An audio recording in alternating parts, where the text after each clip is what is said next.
Welcome to Massive Late Fee. And now your hosts, Mark and Carol. Well, hello everyone. Welcome back to Massive Late Fee. I'm not going to turn anything into a song because I've been told that I turn too many things into songs. So I will just say, my name is Mark. With me as always is my girlfriend Carol. How you doing, Carol? Hey, what's up? It is January 21st, 1995.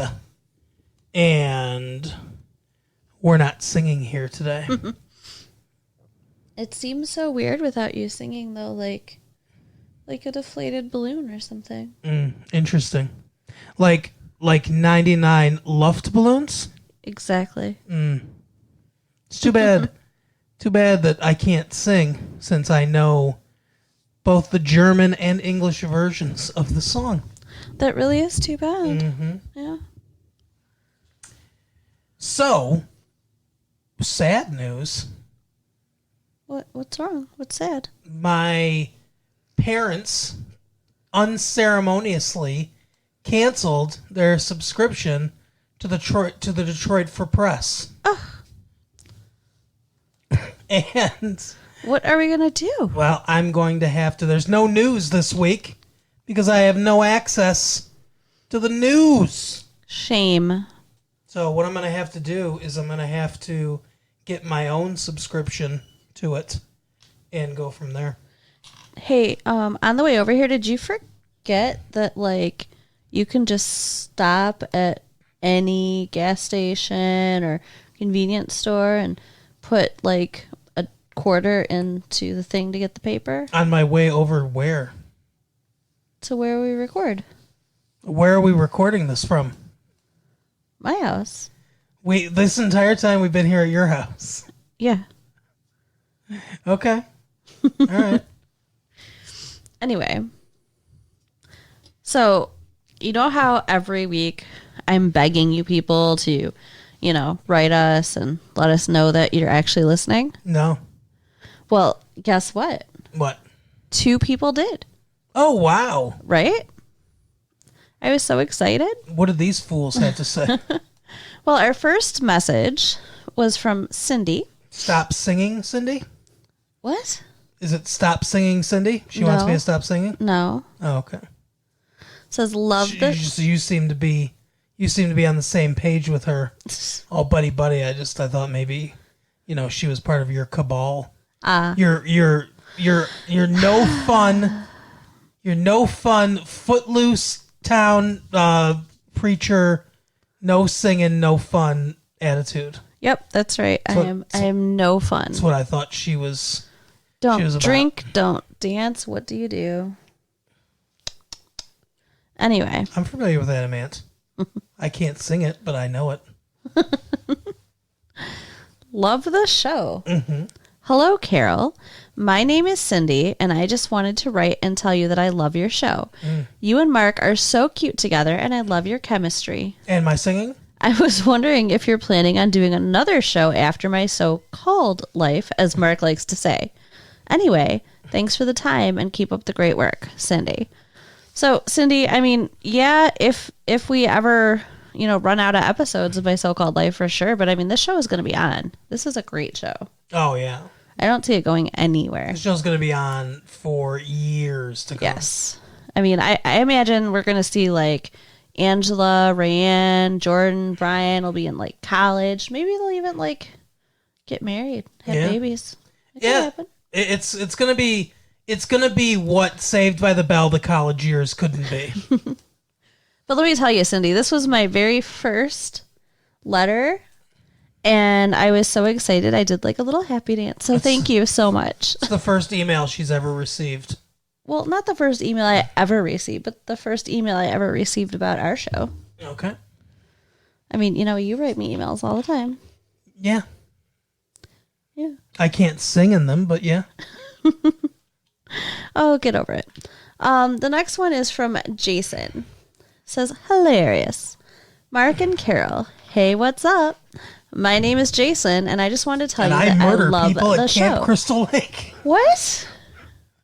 I said, and I murder people at Camp Crystal Lake. And whenever I'm murdering, I love to listen to your show. How do you decide what movies you're going to watch? How do you know what TV shows to watch? Well, it says, love the show, Jason. Well, Jason. We look in the newspaper, Jason? You fucking moron. Don't insult our fans. Oh, my goodness. How do we decide what movie we're going to see, Jason? We look in a newspaper and see what's playing. How do we know what shows to watch? Ever heard of TV Guide? You're so mean. Well, why would you answer that question? What the fuck you talking about, Jason? I would say that we have, like a discussion about like what we want to see, and we take turns picking and compromise and stuff. Oh, is that what he means? I believe so. Apologies, Jason. Okay, go ahead. Well, I said Explain it. I already said. I just did. Oh, okay. So we have discussions. Oh, goodness. Yeah, that's how we decide. We, like, I could see asking that question if we were trying to decide, like, I don't know, let's say that we wanted to watch an older show. Right. Or an older TV show. What if we wanted to know, like, what was on, Sundays at 25 years ago? 8 o'clock. 25 years ago. So, 1970. So I guess we'd go to the library and get an old copy of the TV Guide. Right. Yep. And then we'd see what was, on then. Mm-hmm. And then we would have to find some way to get a copy of those shows. Right. So. What do you think was on in 1970 on Sunday nights? Get Smart? No. 65 to 70, I believe, yes. So, yeah, I think so. How about Doctor Who? Aw, poor guy is still coughing with a cold. Doctor Who, I guess. It wouldn't have been on American TV, but... No? No. Oh. Doctor Who is a BBC thing, so... Okay. But yeah. 1970, I think it's too early for Little House on the Prairie. Like, not a lot, but a little bit too early, I believe. And like the Waltons, it's probably a little too early for that. Yeah. How about like the Jetsons? Maybe. The Flintstones. Bonanza, Ponderosa. The A-Team? No. The A-Team was like 1982. Okay. 1982 to like 1986 or something like that. The A-Team. So yeah, that's what we do. Mr. T was a teenager. We just look and see what's playing and watch it. Yep. And we talk about it. And then we talk about it. And we wait until we get in front of our tape recorder to talk about it. So you're getting the most fresh opinion. Generally, yeah. Generally, we don't do much discussion. Yeah, we try not to. So speaking of my so-called life, this week's episode was my so-called husband. It was, I don't know, it was not the best episode. Well, yeah, it focused a lot on the parents. Yeah. Which is, it's not that good. Mm-hmm. I mean, the storyline is always kind of... I mean, I feel sad every time the parents are interacting with each other. Well, yeah, and I mean, they had the more exciting storyline this time around, which is not good. Like, the kids should always have the more exciting storyline. Agreed, yeah. So, Angela's parents are going out of town with Angela's uncle and his girlfriend, Marla. Yeah, Marla Maples. But when they show up, it's not Marla. No, it's Ivana Trump. Or is that the other way around? Yeah, it was Ivana and then Marla Maples. Okay. Donald Trump was married to Ivana Trump, and then he cheated on her with this girl named Marla Maples, and then him and Marla Maples got married, and I think him and Marla Maples are like, On the outs now, I don't know. I barely even know who he is, let alone who he's married to. Like, I don't care. He's the golden name, the gold-plated name. Uh-huh. That's what he is. Yeah, I don't care. Yeah, he's sleazeball from New Jersey. Anyway. Sleazeball. What were you talking about? I was trying to talk about how the parents were going Marla, away. yeah. And yeah. So he brings some other chick, and like the mom was really looking forward to hanging out with Marla, so that sucks. And on the way there, you can tell this is not going to be a great fit for them because she's like, "Oh, I have a couple doobies in my purse." Yeah, it was very funny. Doobies. She's got some doobie doos.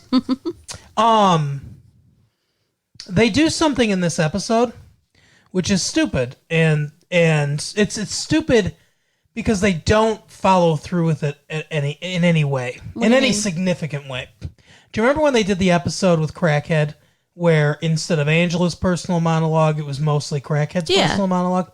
They try to do the same thing with Danielle, the little sister, but they go like so halfway with it. Yeah, we get some of her inner monologue and everything. And then she like goes away, and then we hang upstairs with the mom and her friend as she's packing stuff away, which is fine because that happens sometimes with Angela too, although not as often when it's her monologue. But it's just like it's such a half-assed thing. They kind of do it, but they don't fully commit to the bit of having it be a Danielle-centric show. Oh, totally. If they had done this through her point of view for most of it, it might have been more interesting. Yeah. Yeah, she definitely gets the short end of the stick there. Mm-hmm. So the parents are leaving Angela in charge of her little sister and allowing Ricky to stay for the weekend. Yeah, which is nice. Yeah. So, they're planning on, a nice, wholesome, hanging out weekend. I'm sure the gay teacher and his lover, want to have a weekend to themselves at their house. And it's kind of cute, like Angela and Ricky are putting makeup so on. They can fuck. Why do you got to be so crass? Angela and Ricky are putting makeup on. You're so homophobic. You try not to be. I am not. You so are. I am not homophobic. When I said that, and you pictured, the beautiful, tender lovemaking between those two men. It made you sick a little bit. I didn't picture it. No. Okay. And I just don't like it when you're like, fuck. You're going to fuck. All right, sorry. It's almost as bad as like the word cunt. Oh my God. That is the overstatement of a lifetime. It is not. That actually, it's bad. Do you ever see White Men Can't Jump? Yes. See, Rosie Perez doesn't like Woody Harrelson keeps saying screw. Hey, let's screw or want to screw or whatever. Right. And she's like, I don't like that. Either like, make love or fuck. And she says it like that too. Yeah. It's like, those are such extreme opposites. She says, she's like, make love or fuck. They got a mixed bag going in the bedroom. Right. So now I've lost my train of thought completely. You were talking about the two... makeup. They're putting on makeup. Who was putting on makeup? You keep interrupting me. Angela and Ricky were putting on makeup. And then the little sister was like hanging out. And that's like, I think the end of her internal monologue is basically, when she's like, oh, this is so cool. Hanging out with my big sister and her cool friend. And she does say something about Crackhead later. Oh, yeah. In her inner monologue. Yeah. So, that was kind of cute, like the scene. But then, Rayanne calls. Mm-hmm. And she's like talking to Ricky and stuff. And Ricky's like, I got to go. Right. They're not fully, like her and Angela aren't fully cool, obviously. Right. And, she knows that Ricky's there. So, whatever. Then she shows up and says, and I think it's the morning when she shows up. Yeah, she shows up Saturday first morning. Thing in the morning. Yeah. And she says that she's there because Ricky owes her $6.50. Mm-hmm.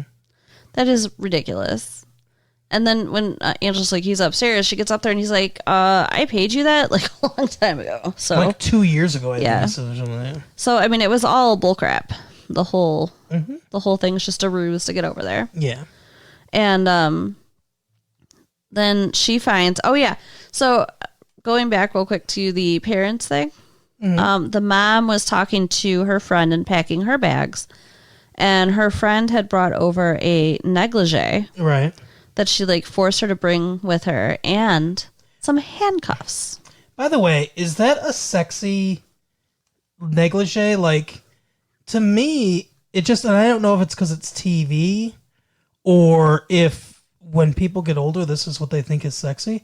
But to me, it just looks like a regular nightgown. You know what I mean? Really? I mean, it was a little lacier and stuff, but it wasn't like, maybe it's just because she, It's shiny and satin. It's short and low cut. I think it's probably then just because she's got nothing going on. Yeah, I don't know. As far as her body goes. I mean, no her offense, husband... Peter Pan. Don't be mean. I'm sorry. Her husband definitely dug it. Yeah. So anyways... But he married her, Yes, he did. He married Peter Pan when she had longer hair. That's so she true. didn't look like Peter Pan. She looked better with longer hair. But her friend gave her handcuffs. Yeah. And she's like, I don't want these. What would I even do with them, kind of thing. And I know. She leaves them on the bed. Mm-hmm. So the kids find them. Rayanne and Ricky find them. Mm-hmm. And Rayanne's being goofy, and she stop. She handcuffs herself to the bed frame. Right. So you lost your concentration there? I did. Would you stop messing with me? Okay. So then all of a sudden Ricky's like, where's the key? Now, I thought to myself that like it's a good place to think. That perhaps she like hid the key because she wanted an excuse to stay. Yeah, that didn't occur to me, but yeah, I can see that. But it turns out the parents really do have the key with them. Right, they're away and they've got the key. So she is totally trapped. Mm-hmm. So Angela calls... Good idea for a story, by the way. It is. Somebody trapped in a bed. Yeah. Handcuffed to a bed. Sounds like a really unpleasant story, though. Yeah, like a scary story. And there's something scary outside. Ooh. You can't get away. That sounds awful. Yeah, maybe I'll write it one day. You should. So first she calls Sharon. Mm-hmm. Who's calling Sharon? What are you talking about? Angela. Angela didn't call Sharon. Were you high? How did Sharon end up there? Because the mom says to Camille, hey, I left those handcuffs that you were going to give me on the bed. So can you go over to the house and pick them up? Because I don't want the kids to find them. Oh, yeah. So she comes up with her daughter, Sharon, and tries to get upstairs. And Angela's like, let me talk to you real quick first, though. And like she tries to, she's like, what do you want to talk about? And she goes, justice. And then she talks about how she can't return a top or something like that. Yeah. So when the mom finally gets in the bedroom, they're like acting like Rayanne is super sick. Mm-hmm. And yeah. So she doesn't search for the handcuffs. She just lets it be, I guess. Well, what is she gonna do? Like, there's every kid is in there, right? So then Sharon stays. Yeah, because Sharon figures out what's going on. Okay. Sharon sees the handcuffs. So Sharon's not much help figuring out how to get out of the situation, though. No, ma'am. And they end up calling over Brian. Yep. He doesn't have the best ideas either. No, like everyone thinks he's so smart, but he's really not. And that's the Danielle's like, oh, Brian's coming over. Brian's so brilliant. And it's like she's so clearly got a crush on him. Oh yeah. And then he walks in and in her inner monologue, he swipes her arm, and she's like, "Oh my God, he passed out, or he passed out on top of me." No, he brushed against my shoulder. I'm going to swoon. Right. Yeah. So it was kind of cute, but he's like, oh, every dad has wire cutters. Or is it even wire cutters? Was that what he said? Yeah, something like that. Wire cutters or bolt cutters or something. Yeah. I don't know. He's like, I mean, not mine, but normal dads. And they're all like, yeah, my dad does not have that. So. And he's like, well, we can get him from the hardware store on Monday. Right.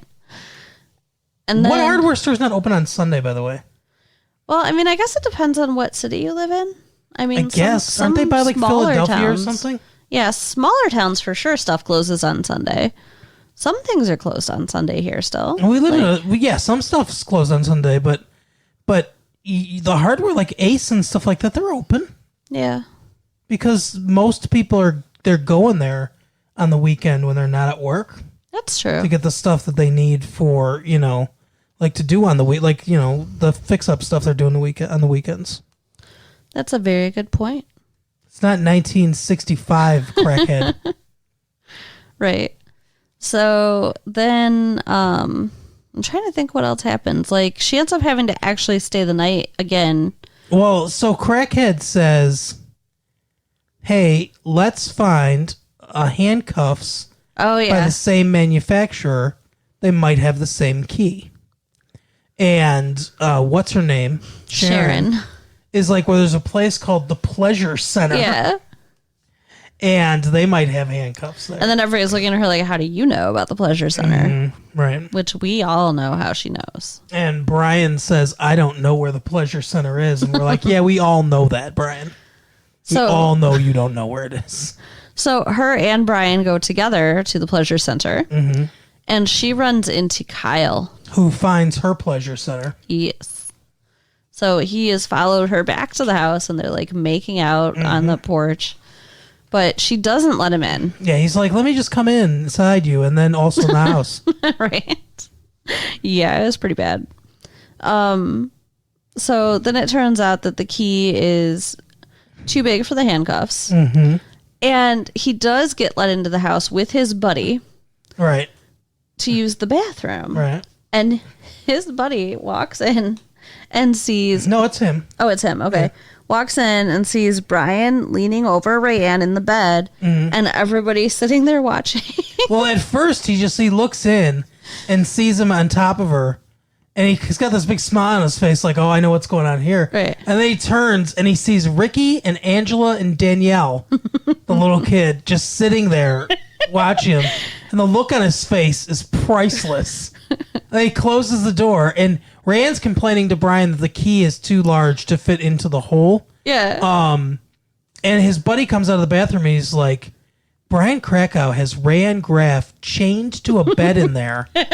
And they're just watching him. And then they listen at the door and Rand goes, no, Brian, it's too big. It won't fit. And then they just start laughing. That is hilarious. So Krakow is going to have a reputation now. Right? So, next morning, right? No, because Danielle, okay. She's stuck there overnight. Angela has to help her go to the bathroom. Yep. So, yeah. So she has to get her like a chamber pot. Mm-hmm. And Rayanne tries to get Danielle to get her liquor. Right. But instead she gives her Cracker Jacks. Mm-hmm. And they end up snuggling in the bed. And it's so cute. It's very cute, yeah. And now Brian decides they have to take apart the headboard. Yeah, and he's so dumb when it comes to like building stuff. Why? It's weird. Well, because he's like, they're like, Angela goes, I don't know about taking apart my parents' bed, and he's like, no, that's the beauty of it. We only have to take apart the headboard, and he's got a screwdriver in his hand. And he unscrews the last screw and the entire bed falls down. Now, I don't know how. Like, what did he do? Right. He must have unscrewed so many other things and so many other joists for the thing to come down. When they finally do get the top of the headboard off, it's like the easiest thing in the world. Yeah, which is all they had to do. So, she does eventually get free because he gets the top of the headboard off. And that's when the parents come home.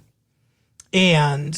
they start talking to the kids. They, Rayanne kind of conceals that she's got her handcuff on her wrist. they turn on the TV, so it looks like when the parents walk in, that just every fucking kid in the neighborhood Right. is just sitting on their bed watching a nature documentary or something. And I think my mom would freak out. yeah, Angela's mom puts the key on the counter.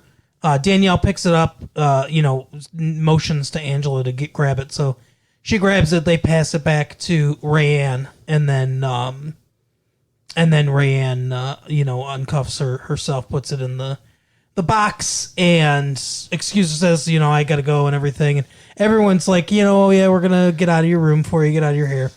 And the parents, they find the handcuffs, and Graham's like, oh, Camille didn't take them, and then he chains her up. Yeah. And she's like, hey, where's the key? And then Angela stops Rand at the door and says, hey, give me the key.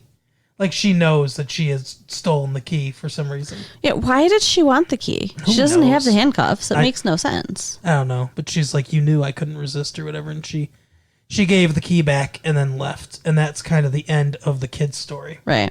So, yeah, I mean, that was, not much to it. But for the adults, they go away to this, bed and breakfast. Yeah, it's like a ski resort, I think. Yeah, maybe. And could it be the Poconos? Because they are in Pennsylvania, right? So I think that's where the Poconos are. Okay. I have no idea. Okay. Anyways, so they get there and find out that there's no liquor. Yeah. And this is a crisis to the brother and his lady friend. Yeah, she's like, the mom's like, what are the names saying? Graham and Patty? Yeah. Patty's like, we're adults. Do we need alcohol to have fun? And they're like, yeah. All three of them, too. Yeah, well, Graham does. Does Graham say it? I think so. Oh, all right.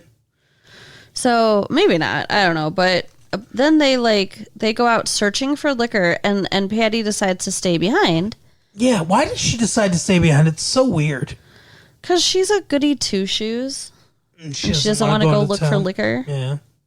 So she's just going to wait there, and she is driving the owner like crazy because she's hanging out in the lobby instead of in her room. What's her name again? What's his name again? Warren? Yeah. Or something like that? And I mean, she's freaking making origami stuff out of candy wrappers and just incessantly chatting at him. Poor guy. And she had made them a spelunking reservation. What is spelunking? It's cave exploring. Oh, okay. That sounds fun. I'm sorry they missed that. She made them this reservation that they missed because everybody's out looking for liquor. Mm-hmm. They could have stayed at home and got drunk. Yeah. They couldn't spelunk at home. Correct. Well, I mean, sexually, sure, but but not the actual spelunking. Right. So they finally come back, and she's basically just been hanging out at this place all day by herself. Mm-hmm. So she's pretty upset. I would be too. Oh, yeah. I totally get her. They did find alcohol, though. Yeah, some root beer flavored bourbon. I was it root beer flavored? It was something, yeah. Dr. Moreland's something flavored bourbon or brandy. Brandy. Yeah, it was I can't remember. Sounded not great. I don't think it was root beer, but I think it was maybe cherry flavored brandy. No, I'm pretty sure it was root beer. Okay, well that does root beer flavored brandy sounds awful. Yeah. So and they have a pint, and they're at dinner. Buy me a pint. That's a Welsh person saying, "Buy me a pint." Buy me a pint. Okay. At dinner, they're passing this around, and Patty doesn't want any. Right. And she says because she doesn't want to break the rules. Don't buy me a pint. Yeah, she doesn't want to break the rules because we're adults or whatever. And the one girl's like, oh my God, she's too mature for us. And then Patty's like, don't say that. It makes it sound like you're saying I'm, stuck up. And no one disagrees. Right. Everyone just kind of looks at each other. Looks down. Yeah. Earlier, by the way, the young the young girl that's what's the brother was dating, said, oh my gosh, I'm so envious of you because, like there are so many paths I could go down in my life and I don't know what I'm going to do and everything, but you've made all your decisions and your whole life is settled now. Like you know exactly who you are and where you're going to be going and all that stuff, and everything is settled for you, and it must be so comforting and stuff. So I'm sure she's feeling, old. Yeah. Yeah, that's no good. So she decides to drink. And she doesn't drink much, so she gets drunk. Oh, yes. And, at first I'm like, how are they all going to get drunk from a pint? 4 adults and 1 pint. Yeah, it's not enough. But there's more than 1 pint. A pint might get you buzzed. Might. So, yeah. So she gets so snookered. And they have to, hide it, right? Because they're not supposed to have alcohol at this place. But they're doing a piss poor job of hiding it. Yeah. And well, at one point, Patty starts taking her shirt off. So, yes. Yeah, it's pretty bad. Yeah, because she spills it on herself. So, and they just keep laughing and they're just being so rowdy and stuff. And so the owner dude is hanging out by their table and stuff. And they're like, okay, Graham's like, okay, we're going to, head up to our rooms now and stuff. And, and he's like, oh, how lovely for our other patrons. Everyone that's there looks like they're super old too. Yeah. So, and then Patty wants ice cream. She wants an ice cream sundae. And he's like, fine, I'll get you an ice cream sundae or whatever. And that's when she spills it and she starts to take her shirt off. And he's like, okay, that's it, And he starts acting like a dad, which is so weird. Yeah. Because he's like, up to your room, go to your room. She's like, we're adults, and he goes, yeah, that's an opinion. Right. And she's like, what about my ice cream? He goes, nobody's getting any ice cream. It's so, he's such a dad. Yeah, it was pretty funny. And the guys literally have to pick her up and carry her out of there and up to the room. Yeah. Yeah. And then the girlfriend, she's like, I admire her so much. And then the next morning, of course, Patty feels like shit. And Graham's like, so we've been asked to leave. So, that was their entire trip, was driving to this bed and breakfast, leaving her alone while they find liquor, and getting drunk. Yeah, that's it. Eating dinner and getting drunk. They could have done that at home. And then getting kicked out. Yeah. So then we find out that the girl and the brother are not going to continue seeing each other. Yeah, because he was talking to Marla on the phone.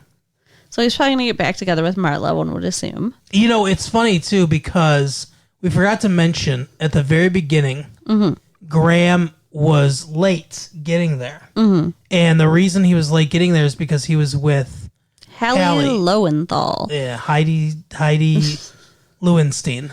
It's so weird that she says her full name so many times. Oh, I know. And so does he. It's so weird because he does, every time he says her name, it's Hallie Lowenthal. Yeah. Do you know that many Hallies? Right. So, yeah, he's like, oh, I had to, he's like, car trouble. And she's like, oh, no, the wagon. And he's like, no, it was Hallie Lowenthal's car. And he's like, so I had to look under the hood. And she goes, so you looked under her hood? Under Hallie Lowenthal's hood? You're right. So it's very Freudian. Yeah. And, so she's a little peeved about that, about them spending time together and everything. And then, so when they leave, they're at the gas station. He's getting gas. And, she's upset and everything about how she acted. And she's like, hey, I'm sorry that I got drunk and I embarrassed everybody. But it was shitty of you to leave me alone while you went out to get alcohol. And he's like, I didn't know it was going to take that long. And she's like, well, I'm just sitting there, trying to make small talk with this asshole that owns this bed and breakfast and, counting the hours. And you're looking under her hood, Yeah. And she's like all pissed. And he's like, what? What are we talking about? And then that's when the other two come out and she's got to stop talking. And we don't get a resolution to that either. It's like he just ignores that it happened. They really need to have a conversation about this. Yeah, for sure. So, I mean, that's kind of how that episode ends. Yeah, they come home and then the two storylines meet, and then that's it. Yep, the kids clean up the mess. The parents arrive. Nobody knows anything happened. Yep. So, I don't know. Like I said, it wasn't the best episode. It's not a bad episode. It was kind of funny watching Patty be drunk, but yeah, it had its moments, but it's not, like we said, if the kids' storyline is not the driver of the show, then it's not that good of an episode. Yeah. And then for the movie this week, yeah, I really feel like this might be my most favorite movie ever. You know what I liked about this? I was able to catch up on sleep in the theater. How could you say that? Because it's so fucking boring. It is not boring. All right. We saw Legends of the Fall. Yeah, Legends of the... Oh, you asshole. How? I mean, like, I don't understand, like, how you could not love this movie. Okay. I mean, okay, we got Brad Pitt. Brabs Pitt. And Julia Ormond. Yes, Julia Ormond, you got it. And who's the other dude? Aiden Quinn. And Anthony Hopkins. That's the dad. So, I mean, it's a very good cast. You really don't like Henry Thomas, too. I guess not. Henry Thomas, too. Well, he's only in the beginning. Yeah, he was in Et. You ever seen that? It's a good movie. In what? Et. E.T. or I.T.? E.T., that's how you spell Et. Okay. Not it, Et. Okay. Who was he in E.T.? He was the boy, the little boy. He was the star of Et. Oh, cool. Would you stop saying Et? That's how you pronounce that word. Okay. Extraterrestrial. Okay. So this movie... I love your comic sensibilities. Anytime I go on a riff, it's like when people do improv, it's yes and. You never say no. You always say yes and, then you add your own embellishment to it, right? Uh-huh. Whenever I'm doing a bit, you're like, and moving on. And let's not have any fun. Let's just keep going. You're so mean. I'm just saying. You're acting like I am not a fun person. I am a super fun person. Uh-huh. That's why you love me and why you want to be with me. Yep. Because I'm fun. That's why I love you. Uh-huh. Boobs. Anyway. Mm-hmm. Go ahead. This is a story about a family. A man named Brady. You know what? You summarize the movie. Okay, I'll summarize what I saw. 3 brothers that really love each other, and the woman that came between them. That's this movie. The movie... Summarize the movie for us, Carol. The movie takes place in the late 1800s, early 1900s. Mm-hmm. And it's about the Anthony Hopkins character. He's the dad. He was a colonel in the war when they were moving all the Indians, like the Trail of Tears and everything. Oh, yeah. And he decides that he's just fed up and had enough and doesn't want to be part of that anymore. So he goes off and builds a beautiful ranch in Montana. Yes, it's gorgeous. And has a wife and 3 kids, 3 sons. Yeah, my 3 sons. And he's Fred McMurray. His wife is Christina Pickles. Yeah, she's not in it very much. No, but she was a nurse in... God damn it, I can't... This doesn't count as singing. Okay. Saint Elsewhere. Look at Denzel Washington and William Daniels. That does count as singing. So the mom leaves them when they're little.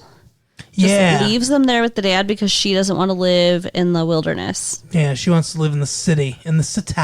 She says the winters are too cruel for her or whatever. It's too wild. It's weird because that's why I asked where they were, and then we found out they were in Montana. because like I'm thinking, where is she going? Like during this time period, it's not like now where there are some old people that have homes in Florida. So like sometimes they'll live here and then sometimes they'll move down to Florida during the winter months. It wasn't like that in 1910. It's not like she could just be like, okay, I'm gonna take this wagon train or whatever down to New Mexico for the winter, and I'll be back in the spring. Like, first of all, that's months of a journey back then, right? And fraught with danger. Well, no, she's just taking the train to Helena, and I don't think New Mexico was a state. I don't remember now. Maybe it was. I'm trying to remember when New Mexico and Arizona became states. Yeah, I'm not sure, but she's taking a train, and she's supposed to only be gone for the winter, but she never comes back. Yeah, she's like, I'm out. And like Tristan is so hurt by that, like he just never talks about her or acknowledges her. Tristan is Brad Pitt. Yeah. He's the middle brother. Mm-hmm. The oldest brother is Alfred, and the youngest brother is Samuel. So, like, Tristan's kind of, like, wild, and they have this Indian guy, One Stab, staying with them. He, like, works with the dad, for the dad. I don't know. He's a good dude. Yeah.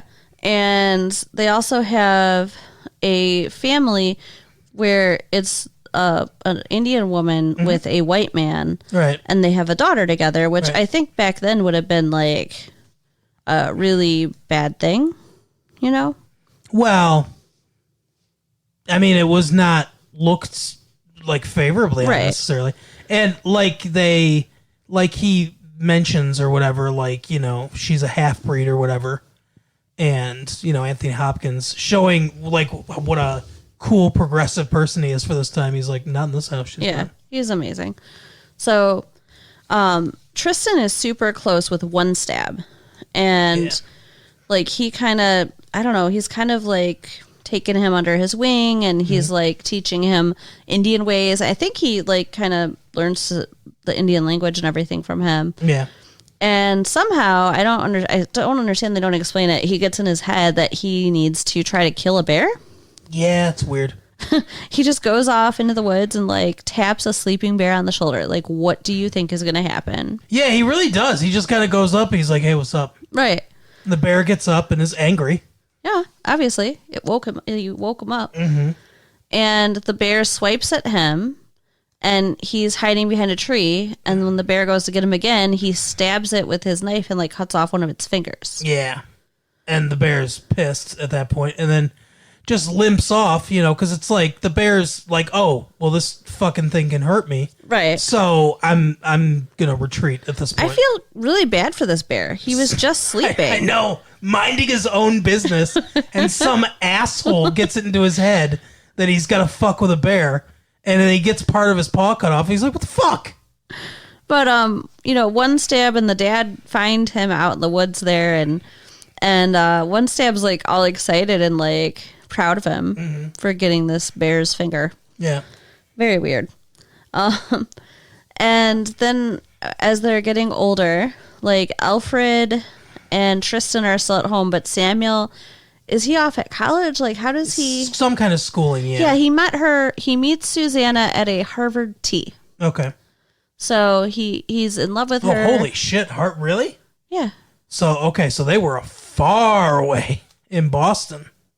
I thought she said Harvard. Well, they have trains. So at this point in the history of the country, because at this point we're like it's probably around 1913, maybe 1913, 1914 in that range. Right. So, trains have been fairly well established at this point.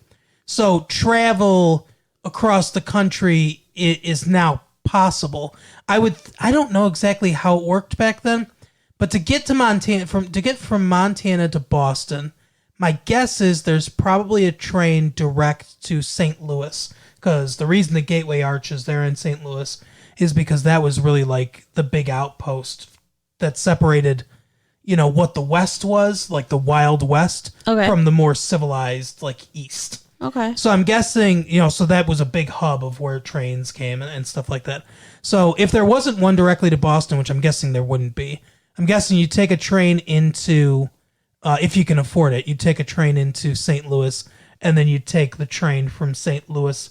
Train from St. Louis probably did go to Boston with several stops along the way, but it would be a long train ride. It'd take a while. Yeah. Now, pretending that, I might have this wrong, are there any other, like, Ivy League schools near to them? Oh, at the time? Because, I mean, technically the California schools, like Stanford, although Stanford's not actually an Ivy League school, all the actual Ivy League schools are in the West. I mean, in the East. But as far as, like, prestigious schools, the California ones would be closer, but not during this time period. I don't think so. So I mean, maybe I did have it right then. So they meet at a tea. Yeah, I'm guessing you're right. That he was away at college. Yeah. And they get engaged, and he's bringing her home to meet his dad and his brothers. Mm-hmm. And you can tell. Now, there are a lot of looks in this movie. That is one thing that I will say. People do look at each other in this movie. Yes, that's true. No, but you know what I mean? Like those long, meaningful looks. There's just so many of them. Yeah, I haven't had a long, meaningful look from you in a while. So. Oh, no.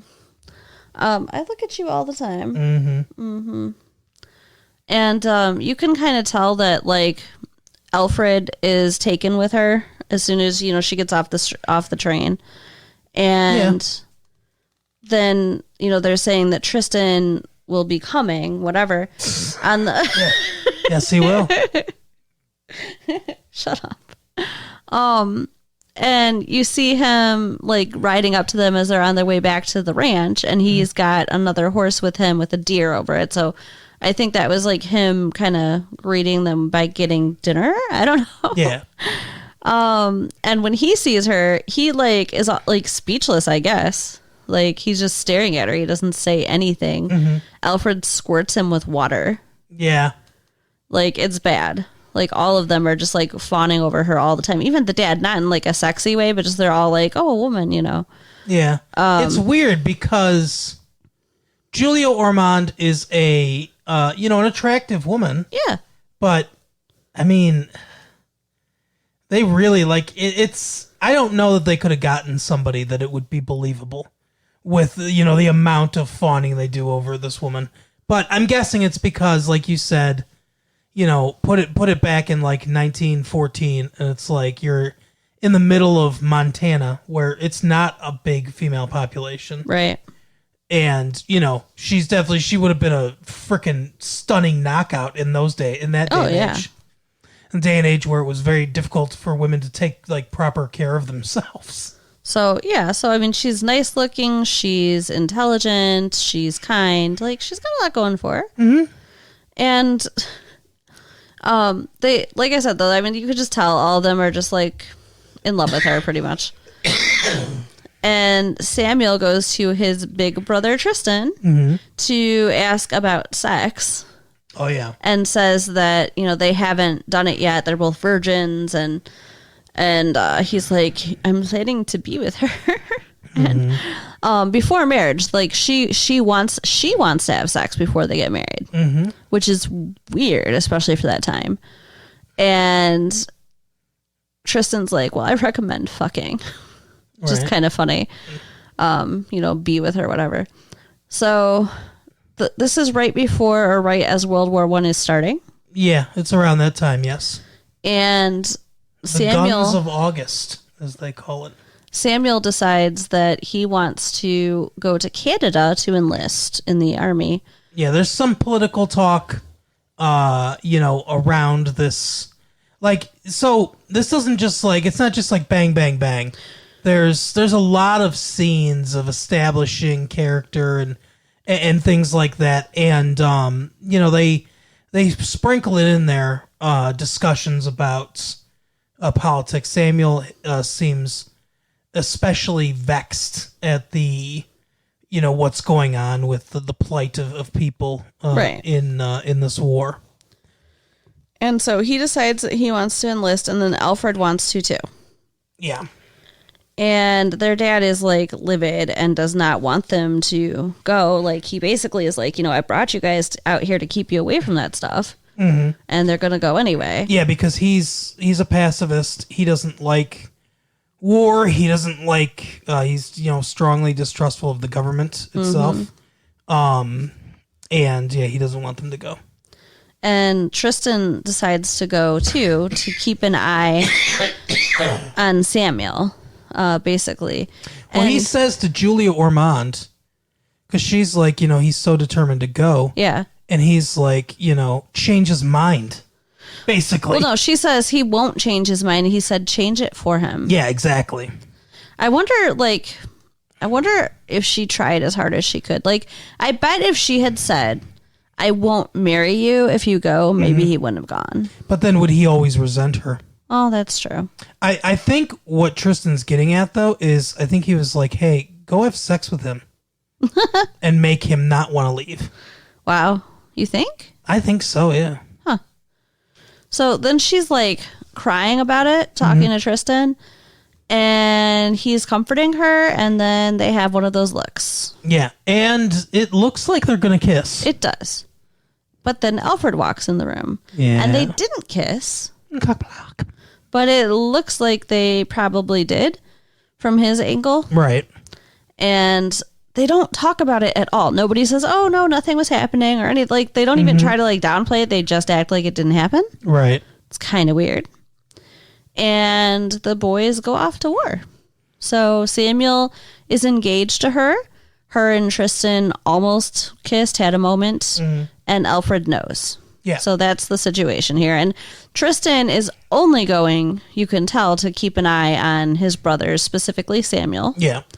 And the dad says to him, take care of Samuel. He says to Susanna, I'll take care of him. Like, it's like everybody's just expecting him to do that. And the entire time they're there, they're just like, it's one brother on one side, one brother on the other side. Mm-hmm. And they're like, they're flanking him and like, hey, you can't, whatever.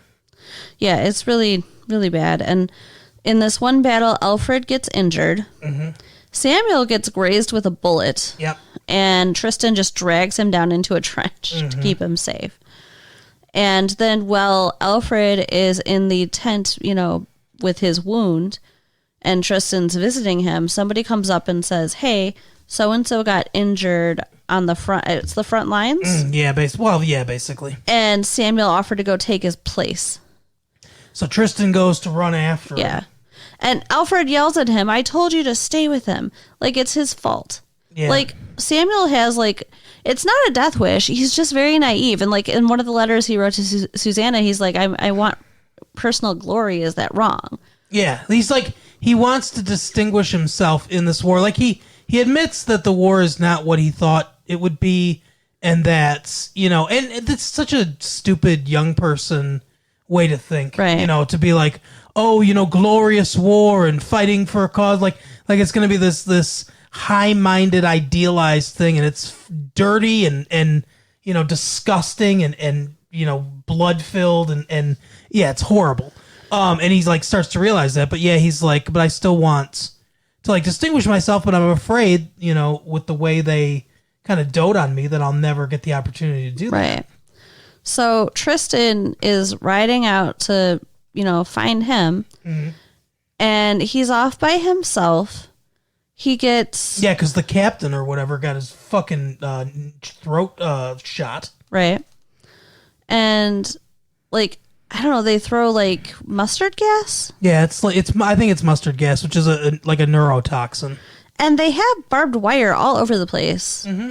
That was common in World War I. Why? I mean, I guess for the reason exactly what it did, right? To trap them when they're vulnerable. That's part of it. Yeah, it's like it was just part of no man's land too, because so they would put barbed wire around the trenches. It would during a charge, it would prevent the enemy lines from being able to easily get over that. Okay. Over it, So he ends up getting entangled in some barbed wire because he can't see. Yeah, well, the mustard gas has like temporarily blinded him, And he's running around, he's obviously discombobulated because of this gas, and he gets entangled in the barbed wire. One of the things I think is so weird about this scene is the two, I believe they're Turkish, the two soldiers, or I guess they might be German. The two soldiers, they see him, and they see him tangled up in the barbed wire, and they could just shoot him, but instead they take the time just to like sit down, kneel down, start putting together this machine gun. Right. They're basically like building this machine gun in front of him because he can't see before they start to shoot him. It's so weird. It is weird. And the scene, Tristan's running after him, and he kills several people on the way to find him. Yeah. And takes one of their gas masks. Right. So he gets there just in time to see these dudes kill his brother. Yep. And he runs over to him, and of course, Tristan kills these guys. Yeah, he screams no. Right. They kind of turn towards him. He's got a handgun, and he basically just, murders both of them as he's running towards his brother. But they still manage to start the machine gun going first, so... Oh, yeah. He's dead. I mean, he's not dead immediately, though. He gets to his brother. He's tangled in the barbed wire. He's spitting out blood. He can't see. It's just horrific. Right. And then Brad Pitt's like, you're doing great. You're doing great, buddy. We're going home. Right. Ugh. And then, now this is something that, he's gotten from the Indian stuff that he's been taught. You can tell he's lifting him. He's trying to carry him. He realizes he can't take his body. Yeah, and during this time, there are probably literally millions of soldiers just buried in, unmarked graves all over France and Germany and Central Europe. So he cuts his heart out. And as he's doing this, he's cursing God. Yeah. And this is something that he does when he hunts to free their spirits. So in a way, he's freeing his spirit, but he's also doing this so he has something to bring home to bury. Yep. Which he sends in a silver box. Yep. He sends it home with Alfred because Alfred's getting discharged from the military because of his injury. Right. He also gets discharged from the military for being nuts. Yeah, because he decides that, and it's weird because we only see the tail end of it, but there's more of a story here. So like we see like two German soldiers at a machine gun, in their trench and everything, just kind of sitting there talking. He sneaks up behind them, cuts their throats, and then scalps them. But like I told you, I'm like, there's like potentially hundreds of miles of line, right? That he'd have to break through the line somewhere. Right. So he crawled probably on his belly, to some weak point in the line, and probably killed many, many people along the way in order to get around and out and flank that trench and get to those dudes. Well, I mean, you saw the number of scalps he had because he took scalps when he killed. Yep. He goes back into camp wearing a necklace of scalps. Yep. With blood on his face. And in his tent, he has like hung up all kinds of bloody things. When his brother comes and he's just like holding a knife, like it's bad. So he gets discharged for being insane. And instead of going home, he decides to go with his grandfather out onto the sea. Yeah, he wants some time to just, like chill. And so Alfred is home and tells Susanna that he has, not right away. I mean, it's been some time. Yeah. But he tells her that, he wants to tell her this at Samuel's grave in respect for him, that he's in love with her. And he wants to be with her. And she's like, oh, no. she's, pretty clear that she's not interested. Yeah. And he's just like, think about it. I can make you happy. We could have a life. And then Tristan comes home. And it's not clear how much time has passed between this conversation and when Tristan comes home. But I don't think it was much. Do you? No, I don't think so either. And It's a choice between Aiden Quinn and Brad Pitt, so... No, I mean, Aiden Quinn looks, he's all right looking, but he's fine. Not Brad Pitt. But I think there's a lot more to personality there, too. I mean, they're very different people. Oh, yeah. So, yeah, she and Brad Pitt start their romance, and Aiden Quinn leaves, not Samuel, Alfred. Alfred leaves and goes to Helena to become a politician, which irritates his father to no end. Or not a politician, first a businessman. Yeah, first a businessman. Yeah. Then a politician. And while they're having their romance, you can see that, Tristan's character has a lot of PTSD going on. He finds a cow that's in some barbed wire. And it's crying and hurt and stuff, and he's trying to free it, and he can't, and he has, you can tell it's reminding him of his brother, and he has to shoot it. And after that happens, him and Susanna are in bed together, and she touches him when he's asleep, and he rolls over with a knife pointed at her. Oh, yeah. So that's pretty frightening for her, I'm sure. Frightening for him, too. And I think that's why...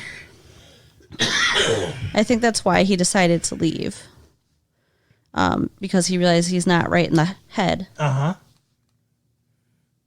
So he leaves, and she's asking as he's leaving, if we'd had a kid or if I was pregnant, would you have stayed?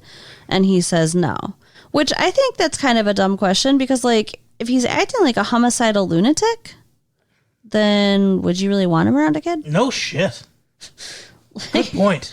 If he's leaving to keep her safe from him, yeah, having a kid in the equation would not change that. And I think he needs to get his shit worked out. Yeah.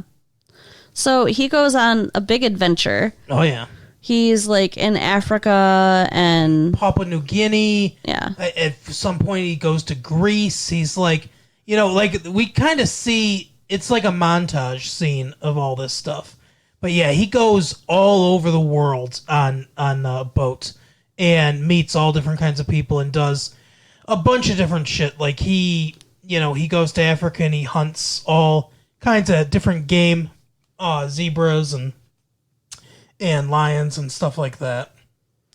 And he sends back a bracelet that, Susanna likes. She's always writing him letters even though she doesn't have anywhere to send them. So that's kind of the narration of this. And she's like, I'm assuming this is for me, but I don't know, because he didn't even send a letter, just the bracelet. Yep.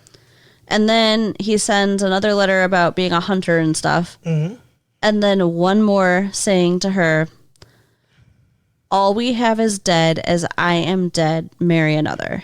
Yeah. And that's it. Yeah, that's the entirety of the letter. Now... when he narrates that part, he's with some Thai hooker. Yeah. But before, I forgot to say this, before he left, they had this little exchange where she tells him that she will wait for him as long as it takes. She'll wait for him forever. So he's telling her basically, don't wait for me anymore. Right. And at that same time, Alfred comes to the house to try to get his father's blessing because he wants to run for Congress. Right. And him and his dad have this big falling out because he goes over to Susanna and is trying to comfort her because she just read this letter that's obviously upsetting. And he's like, that's your brother's fiance. They're going to be married. So he actually curses him. He disowns him. He says, damn and blast you. And then says to her, damn you too. Yeah. I mean, she just got her heart broke. She didn't do anything. Right. Oh, I did not like that. I think he's mad at the strife that her presence caused. Maybe. As the Indian guy pointed out, it's not really her fault, but, as water poured into a crack, when it freezes, will break a rock. She broke their family. Yeah, and, she didn't mean to. It's not the water's fault, as the Indian says, but that's what happens. And, you said that you think that it's odd that she ends up with him, agreeing to marry him? Yeah, we haven't got there yet, but yeah. But what else is she going to do at this point? She has no family. She's an orphan. Yeah. She's been living here for how long? Years now. Oh, yeah. At least so. I think now I want to say now it's around probably 1919, 1920, something like that. So, yeah, for at least like 6 or 7 years, she's been living there. Tristan has essentially broken up with her. Yep. And Alfred shows up saying, hey, I still love you. Mm-hmm. And her would-have-been father-in-law says, damn you too. Right. Basically, I would assume I'm kind of kicked out at this point. She's not engaged to anybody, and he's mad at her. Yeah. So what other option did she really have? I guess, yeah, she could have gone back to Boston, I suppose. But to what? She didn't have anybody there. That's true. During this time period, it's not like a woman could just be like, well, I'll just get a job. Right. Yeah. So I'm just saying, like, that at that moment, what happened there, I think, is the reason that her life ended up the way it did. Yeah, when she finally had nothing. Like, when she had no other options, Aiden Quinn was good enough. Poor Alfred. I guess. Yeah. Yes and no. He's kind of an asshole, but, like, not... Like, he doesn't actually do or mean anyone any harm. Right. So, yeah, it's really... Like, it's not really his fault. So, the next thing that we know is that Tristan comes home. Mm-hmm. And the dad has had a stroke. Yep. Now, when Tristan comes home, it's kind of a cool scene. He's got, like, a ton of horses with him. Like, he obviously had some money. He's got a nice suit on and everything when he gets home. And Dad walks out. He's got a chalkboard around his neck. Yeah, like hanging from his neck, and he can't really talk. He can't anymore. talk. He can barely walk, and it's really sad.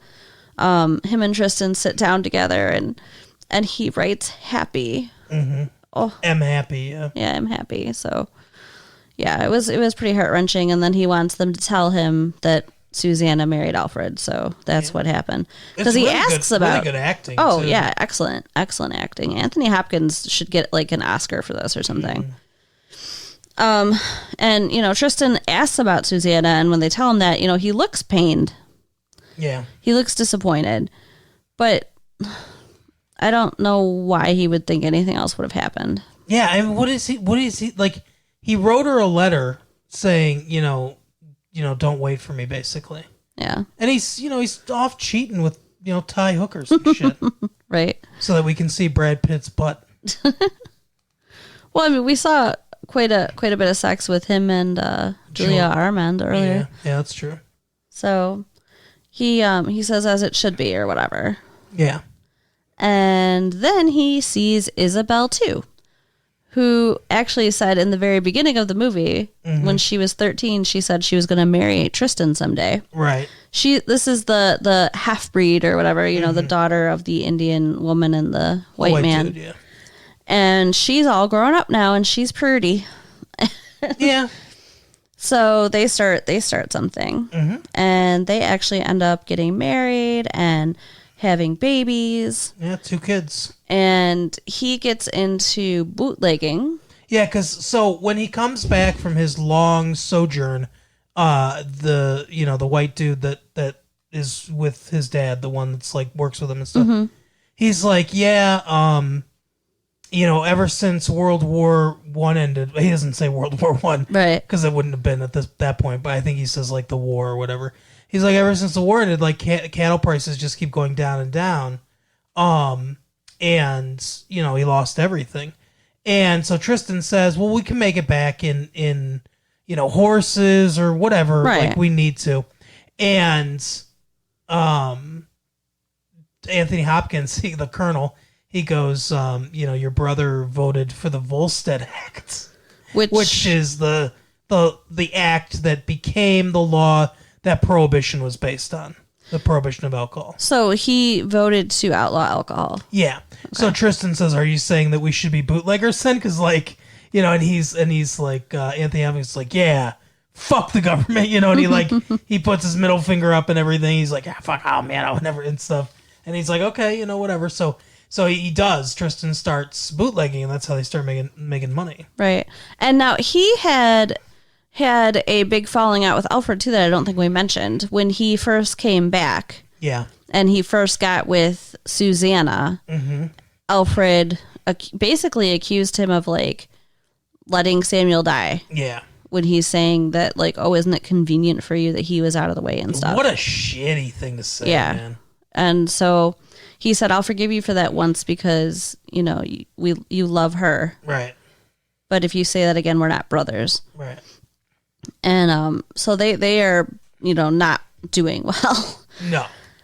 And Tristan goes to see Susanna. He sees her out in her garden. And they have a little exchange. He does not tell her about Isabel, too. Right. She tries to give him back that bracelet he sent her, and he tells her to keep it. And you can see... And actually, I think this might be before Isabel, too. Maybe. I don't remember. I think it is, because, I mean, she finds out about it later, but I think this is before him and Isabel, too, get together. And you can kind of see maybe a little bit of wistfulness there, like... She says, you know, forever turned out to be too long and stuff. Yeah. But I think if she had stayed single, like, he would have gotten with her. Oh, for sure. Like, he came back hoping to be with her. Yeah, and I agree. she wasn't available. And that's kind of what that exchange was. Yep. And then he was with Isabel, too. So he's bootlicking. He's married. He's got the kids. Did you say bootlicking? Bootlegging. There's another scene where it's Susanna and Alfred, and for some reason Tristan and his little family have gone to Helena for like a parade or a festival or something. Yeah, it's like 4th of July or something. Right. So they run into them, and Susanna meets their son Samuel. Yeah. She had wanted to name their child Samuel if they had a son. She couldn't get pregnant. She never had, you know, kids with Alfred or with Tristan. So, yeah, it's like you can tell she's in a lot of pain seeing him with his family. Yeah.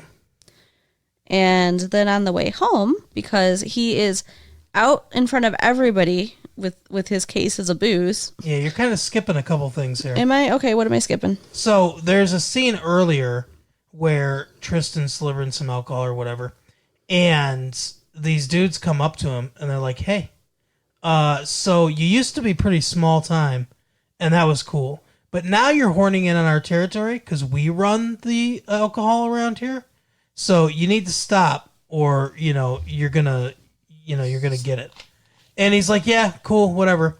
And the one dude's like, hey, the only reason that you're not dead right now is because your brother is the congressman. And he's like, yeah, okay, whatever. So he leaves. And then at this parade, in front of everybody, he's delivering another case of hooch to somebody and taking the money for it. So, yeah, not smart. And the dudes, they're two like brothers, like mobster brothers, whatever they see him. Aren't those the O'Banion brothers? Okay, sure, yeah. Well, I just remember when Alfred first goes to Helena, the dad's talking about how he fell in with those darn, O'Banion brothers or whatever, like they're bad people. Yeah, that's right. So That's I'm just, them. So it's weird. Like he's a congressman, but he's associated with these two bad dudes. Yeah, well, that happened a lot back then. Okay. And never again. No politician's ever been associated with bad people ever again. Right. So when they're on their way back home, they get stopped by these guys and police. The police. Yeah, they're with the police. And they shoot off a warning shot. Several shots. Some fucking moron, the police officer, decides that he's going to take his little gat gun and fire off like 25 warning shots into the air in this rocky pass that they're in. Yeah, with kids in their car. Yep. Because it was him and his wife and his in-laws and their children. By the way, real quick, public service announcement, because every year, literally every year, I read story after story of you fucking morons out there that love your guns so much that on New Year's or the 4th of July or whatever, let's fire off some celebratory shots into the air. Yeah. And then, this dude's girlfriend murdered because he shot some celebratory shots off into the air. And, they fall back down, guys, because gravity exists. And fucking, kill somebody. Or, I mean, it's not like an epidemic, but I hear like 5-6 people every year when, between the 4th of July and New Year's. I read an article about 5 or 6 different people being killed because of celebratory gunshots. Stop shooting guns into the air. Yeah. During a fucking celebration. Yeah, guns should not be shot off unless you're trying to kill something. Jeez. So, speaking of killing something, that's what happens to his wife. Yeah. A shot ricochets off of the stony path and gets her. Yeah, I think in the neck, maybe? It looked like it was her heart. Oh, okay. So, like you said, it was kind of stupid of them to think that it would all be okay. Yeah, well, he goes up. So Brad Pitt is just because you hear the crying. He turns around, and the mom's in the car. So it's like the mom, his wife, their 2 kids, and him. And I don't remember if the dad was there or not. I think so. But he was driving. The dad was driving. Oh, okay, yeah. So, she's like, mom's like the mom of his mother-in-law, the mom of his wife, is like, screaming, crying, and everything. The baby's crying and stuff. He goes up. He's like, no, like, he grabs her and everything. It's clear she's dead. The police are like, and everything. They're just kind of like looking like, oh shit, And he just charges the one guy, grabs his machine gun, just starts beating the fuck out of him with it. Well deserved. Oh yeah. And then the cops they grab him and everything. The one O'Banion piece of shit is like, hey, he's got an envelope in his pocket. Oh God, I forgot about that. They take the money out, and then he's like, hey, I told you, what you were gonna get if you kept doing this shit. And then he like hits him in the head with a truncheon. Yeah, to fucking rob him on top of everything else and then hit him in the head. Oh, yeah, it was bad. Yep. So then his brother comes to tell him that, well, everybody understands he almost killed that guy, so he's got to spend 30 days in jail. Yeah. That's ridiculous, because then he tells him the guy is only getting reprimanded. Yeah. And nothing's happening to the O'Banion brothers. Right. So he is in jail, and Susanna comes to visit him. Yep. And they have the weirdest exchange ever. Like, you were saying earlier that, or like after the movie, you were like, oh, there's like, some foreshadowing stuff in here. What were you talking about? Let me think. Okay. I think it had to do with the bracelet, but I'm not sure. Or no, it didn't have to do with the bracelet. It was what they were saying to each other. That, like, it was like when they were... Something that was said that made me think that she realized that she could have had him. Okay. But I don't remember what it was now. I should have written it down sooner. All right. Well, we'll, if we think about it, we'll talk about it later. But anyway, so their conversation at the courthouse. Yeah. Go ahead. She says, like, the most inappropriate stuff to him. Oh, yeah. She's like, I wanted her to die. Yeah. I think I wanted Samuel to die, too. Yeah, like when he went off to war, like, that's so fucked up. Right. And she said, sometimes, I dream that I'm the mother of your children. Yeah. Not a real appropriate thing to say after, like, the actual mother of his child is dead. Yeah. So, he is as kind about it as he could possibly be. Like, so much nicer than I think most people would be in that situation. I think it's like her last attempt to be like, I want to leave him and be with you. Yeah. Your wife's dead now. Your brother, the one that I was going to marry, also died. We could be together.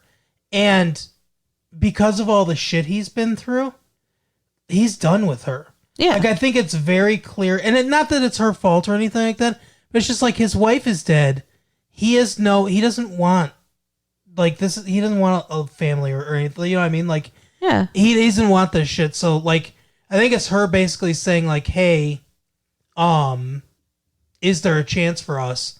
That's the subtext. And his subtextual answer is no. Yeah, he tells her, go home, go be with Alfred. Yeah. So, yeah. She goes home to Alfred, and now, like, once he's out of jail, which you can see him looking through the windows at people. Oh, he's just marking faces. Oh, yeah. There's kind of this crossover, like, of things all happening at once, but he takes out one of the brothers. Mm-hmm.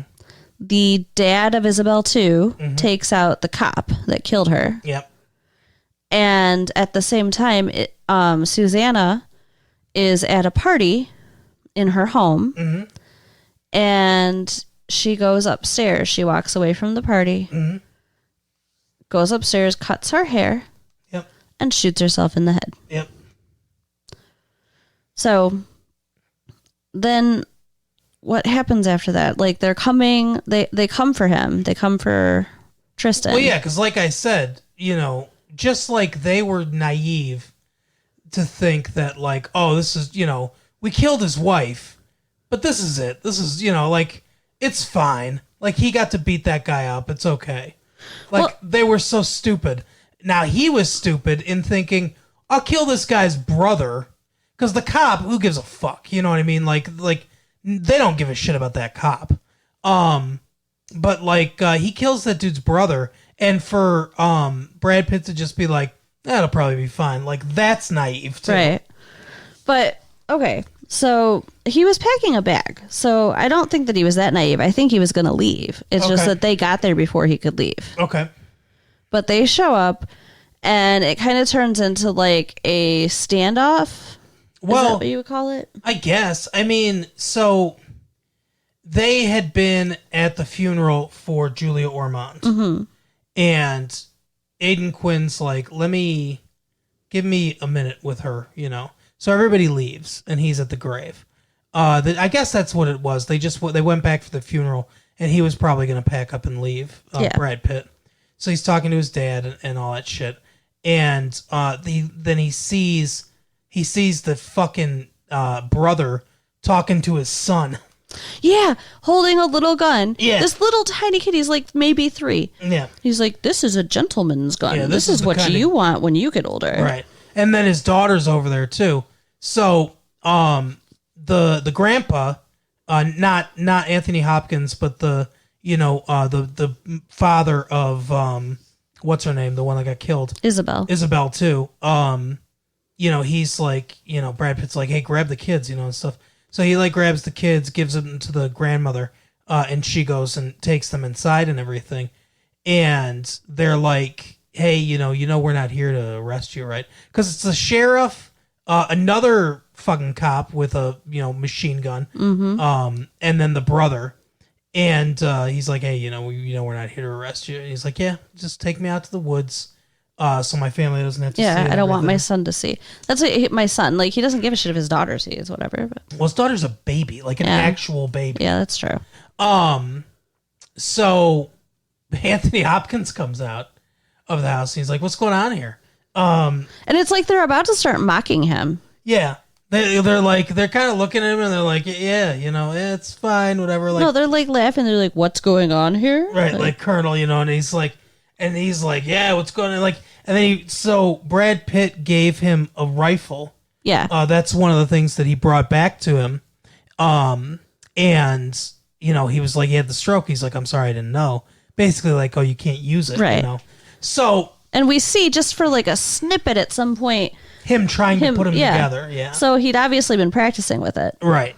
So, it's like Chekhov's rifle. So he, you know, like, as they're like mocking him and laughing and everything, he goes, yeah, what's going on or whatever. And he like pulls the rifle out and just fucking blasts the one brother in the chest as the cops trying to get, his, you know, like machine gun, like cocked. He shoots him. The sheriff's pulling his gun out. He's about to shoot the dad. Brad Pitt's like, no, and like does the dive in front of him. Mm-hmm. But before the sheriff can shoot, like another shot rings out. The sheriff drops dead. And they look over, and there's Aiden Quinn over there with his rifle. Apparently, it's like, heard and seen what was starting to go on, and so he fucking kills the sheriff. So all three of them are dead, but everyone else is okay, which is good. So Aiden Quinn comes up, and he's like, they're gonna look for you for this, right? And he's like, yeah, I know, and he's like, I just want you to, take care of my kids and everything. And he's like, oh, I'd be honored. And you can see their relationship is like mended, And then Anthony Quinn's like, I take back my curse because you murdered people that worked for the government. So now you're good with me again. And they hug and everything's cool with that. And then Brad Pitt goes off into the woods and becomes like a fucking mountain man or whatever. Right. And he is the Yeti. Apparently dies fighting a bear. In 1963. He lives to be an old man. Yeah, can you imagine that news article? Because like 1963, obviously, our time is different than 1963. Mm-hmm. But what a fucking difference from like 1914 to 1963. And can you imagine that news article? Man murdered by bear, like man fighting bear to death. Right. It's kind of cool, though, because, he had the thing with the bear in the beginning, and I really thought it was the same bear until you explained that it couldn't be, but... No, bears... Wouldn't that have been so poetic? Yeah, I guess, but, bears only live like 25 years. Maybe they could live 30, 35 years at the most, I would say, but yeah, bears don't live that long, and I think it's just symbolic. Yeah. That bear didn't have a missing toe or anything. I don't think. We wouldn't have known if it did. Well, it does. You do see it kind of wrap its arms around him. Yeah. In that bear hug. Yeah, it was kind of cool. Yeah, it was, not bad. And then one stab's, narrating, and he says it was a good death. Right. I want to know how old one stab is, because he outlived Tristan. Yeah. And he was old in the beginning of the movie. Yeah. Well, older for sure. He's got to be like 100. Yeah, he's narrating all the stuff. He's like, and he does say that he watched his family grow and watched them raise families of their own. Mm-hmm. So he must have come back. Yeah. From time to time. Yeah. Like he must have been in their lives in some way. Yeah, he just didn't stay there because he would have been in trouble. Right. Maybe after a while it would have been okay. Because they said they buried the bodies and then just pushed the car into the Missouri River or something like that. So, yeah, I guess if it got to the point where the people who really knew what was going on didn't care anymore. Well, yeah, and that's the thing is eventually, because that case is not getting solved. Now it's not like they could collect DNA evidence or something like that. Back then, right. And I think they did fingerprints back then, but there was no evidence lying around. It's it was so much easier to get away with a crime back then than it is now. Yeah, for sure. Lucky for him. Mm-hmm. So, what did you think about the movie overall? It was boring. I told you. Really? It's a good movie. There are some slow parts. Yeah, because not everything has to be fucking Speed to be good. Yeah. I think that it's an amazing movie because it focuses on human emotion and relationships and interactions, and it's telling a story all the way through. Mm-hmm. I don't know. I love it. It's a good movie. It's very powerful. Oh, what happened to It's So Boring? It was well acted. Yes, it was. I want to watch it again and again and again. Okay. I'm definitely getting it when it comes out on video, but I'm going to go back and see it again in the theaters, too. No, we'll have fun doing that. You don't have to come. Why don't you go see it with Brad Pitt? Honey, Brad Pitt's got nothing on you, okay? Yeah, okay. No, it was... I'm trying to think. So, the acting was probably the best part about it. It's an interesting story, about this family's life and everything. And the times and what was going on. Yeah. It's kind of educational almost. must have been so different. I mean, it's like they lived in like nowhere, Montana. And built dude this has a stroke. beautiful ranch. What? Yeah, dude has a stroke, and it's like, EMS ain't coming out for you. Right. It's like you're either going to be brain dead. Can you imagine, like, you have a stroke, and then it's like, what if no one was there? Yeah. Like, he could have just, like, been there for days, like, basically starved to death. Yeah, they said they found him on the floor in the morning by a cold fire, so he laid there all night. Yeah. Horrifying. But that's one thing that I would not like about living in the wilderness. Right. But anyway, I mean, the war parts were good. The parts about the when they start bootlegging and stuff were good. I guess the only like really kind of part that dragged a little bit was when Tristan wasn't there and we were focusing more on Alfred. When Alfred was talking about like starting his business and all that stuff. I guess a little bit, maybe. But for the most part, it was pretty decent. I liked the soundtrack too. Yeah, it's not bad. Music was by James Horner. Well, James Horner's a very good composer. Mm-hmm. James Horner did the soundtrack for, I'm almost positive, Star Trek II, Okay. The Wrath of Khan, and Star Trek III, The Search for Spock. I think he did both of them. That's cool. But yeah, pretty good. Well, that's it. We haven't done this year. What? We haven't done our blockbuster pick of the week this year. Oh, yeah. Do we have the blockbuster flyer with the upcoming movies? No. So I'm not going to do it. I'm not going to do it again. But next week we'll probably do it. Okay. Yeah, we will start taking better care of you guys. Yeah. But why don't you take us home and finish off this episode in style? Okay, so if you would like to send us some mail, if you want us to read it on the show, go ahead and write to us at latefee1994@aol.com. And, you can always slip those notes in my locker, leave us some stars, and tell your friends, and just keep listening. All right, well, we'll see you next time. Bye. Bye.